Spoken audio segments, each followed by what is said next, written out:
ကောင်းတာလုပ်ချင်တဲ့စိတ်ကလေးပေါ်လာရင်အော်ငါအရွယ်နဲ့မတော်ဘူးဒါလည်းတားတာခေါ်တာပဲနော်ငါအရွယ်နဲ့မတော်ဘူး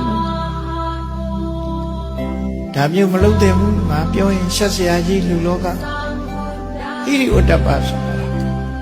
ဆင်ញင်သုံးတတ်တာဟိရိဝတ္တပတာဟိရိဆိုတာကိုယ်သိက္ခာကိုလေးစားအော်ငါအရွယ်နဲ့ဒါမလုပ်သင့်ဘူးဒီစိတ်မျိုးတွေငါမွေးတာမကောင်းဆိုပြီးကိုယ့်ကိုပြန်တားတာအဲ့ဒါဒီလိုအတွေးနဲ့တားဒါကမ္မထာနဲ့တားတာမဟုတ်အတွေးနဲ့တား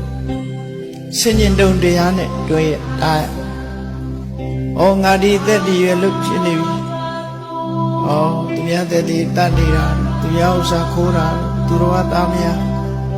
ပြစ်မှားတာလိန်ပြောတာအရက်တိစားတောက်စားနေတာမတော်ဘူးငါကတောင်သူများဆုံးမရမှာမိဘဖြစ်နေဩငါမိဘဖြစ်နေ